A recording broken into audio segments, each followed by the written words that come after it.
Siamo con il presidente dell'Ordine dei Medici, il dottore Pitruzzella. Oggi giornata mondiale del reni, il controllo che stiamo avendo qua in piazza Cavour.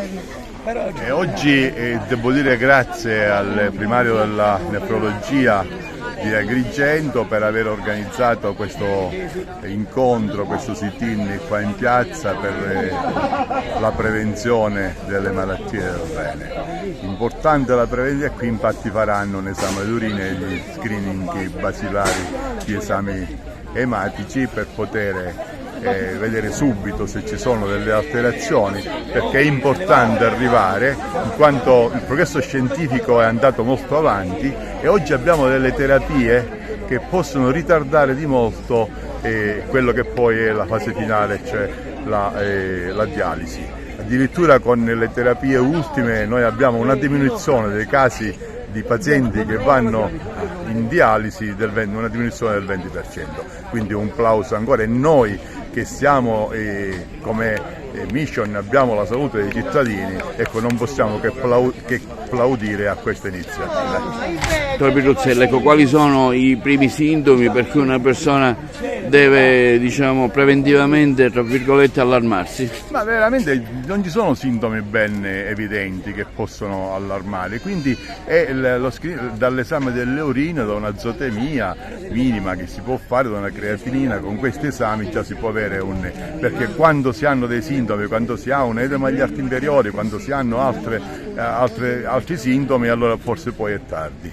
La Croce Rossa mette a disposizione questo stand per queste importanti giornate oggi dedicate al rene. Sì, esatto, anche quest'anno siamo a fare questa insieme all'ASP per questa prevenzione, che è una cosa molto importante e utile, e sono quei servizi belli dove noi siamo sempre fortunatamente presenti.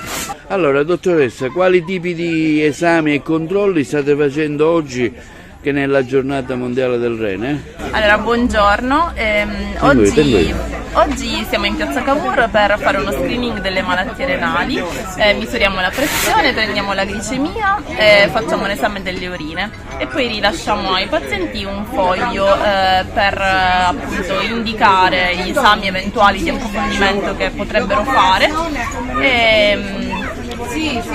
Ecco, quali sono i sintomi per cui una persona si deve preoccupare e magari fare prevenzione? Sicuramente la pressione alta, la glicemia alta, le alterazioni urinarie, quindi le proteine nelle urine, il glucosio nelle urine. E nel caso in cui riscontriamo queste alterazioni, i pazienti sono invitati a venire in ambulatorio, in ospedale e a fare esami di approfondimento. I fattori di rischio? La pressione alta di sicuro nei pazienti nefropatici, nei pazienti diabetici, il colesterolo alto, la glicemia alterata sono tutti indici di un non corretto funzionamento e quindi possibili problemi cardiovascolari. Ecco, come sta andando oggi qui in piazza Cavour? Bene, ci sono già molti pazienti che sono venuti a fare dei controlli e quindi andiamo avanti oggi per tutta la giornata, sta andando molto bene. Ecco, quale raccomandazione fare? Così in generale magari a chi ha avuto?